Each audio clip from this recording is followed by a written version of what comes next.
दोस्तों सी Satbir Singh YouTube channel पे आपका स्वागत है। दोस्तों जो व्यक्ति जीएसटी की रिटर्न फाइल नहीं करते हैं उनके लिए अच्छी खबर है। गवर्नमेंट के द्वारा जीएसटी एक्ट में अमेंडमेंट की गई है।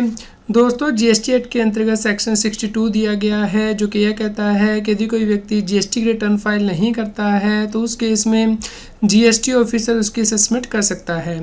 दोस्तों इस केस में असेसमेंट जो की जाती है वो बेस्ट जजमेंट असेसमेंट होती है, यानी कि जो जीएसटी ऑफिसर के पास अवेलेबल रिकॉर्ड होते हैं उसके बेस पे वो असेसमेंट कर सकता है within 5 year from the date as per section 44, यानी कि जो जीएसटी की एनुअल रिटर्न को फाइल करने की डेट होती है उस डेट तक 5 साल के अंदर जीएसटी ऑफिसर असेसमेंट कर सकता है यदि कोई व्यक्ति जीएसटी की रिटर्न फाइल नहीं करता है। दोस्तों ये असेसमेंट करने से पहले जीएसटी ऑफिसर के द्वारा नोटिस दिया जाता था। तो दोस्तों ये असेसमेंट होने के बाद भी व्यक्ति 30 डेज़ के अंदर जो है वो रिटर्न्स फाइल कर सकता था, वैलिड रिटर्न, जिसके बाद की जो असेसमेंट ऑर्डर था वो विड्रॉ हुआ माना जाता था। लेकिन यहाँ पे जो इंटरेस्ट या लेट फीस की लायबिलिटी थी टैक्स पेयर की वो उसे पे करनी होती थी। तो दोस्तों यहाँ पे जो 30 डेज़ का पीरियड था सर्विस ऑफ असेसमेंट ऑर्डर से उसे अब एक्सटेंड करके 60 डेज़ कर दिया गया है। दोस्तों गवर्नमेंट के द्वारा सेक्शन 62 जो है जीएसटी एक्ट का उसमें अमेंडमेंट की गई है। जहाँ पे वर्ड 30 डेज़ किया गया था वहाँ पे 60 डेज़ कर दिया गया है।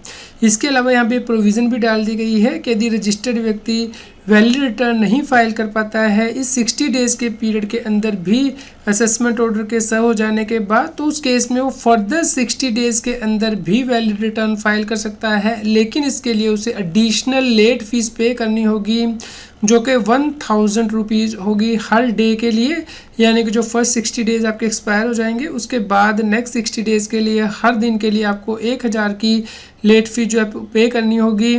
और यदि व्यक्ति इस एक्सटेंडेड पीरियड के अंदर अपनी वैलिड रिटर्न फाइल कर देता है तो उस केस में जो असेसमेंट ऑर्डर सर्व किया गया है जीएसटी ऑफिसर के द्वारा वो विड्रॉ हुआ माना जाएगा।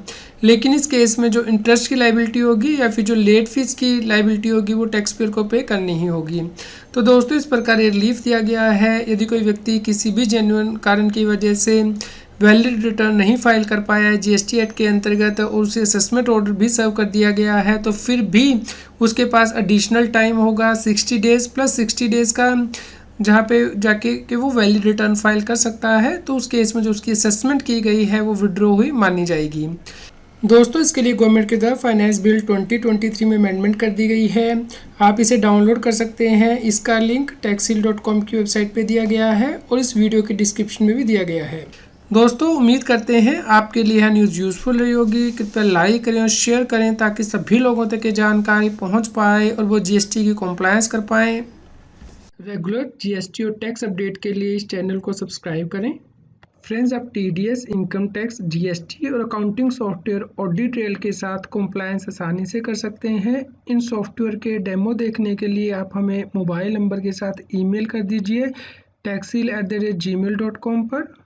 आप हमें Telegram app C Satbir Singh Taxil पर ज्वाइन कर सकते हैं ताकि आप जीएसटी और इनकम टैक्स के रेगुलर अपडेट अपने मोबाइल पर ही प्राप्त कर सकें।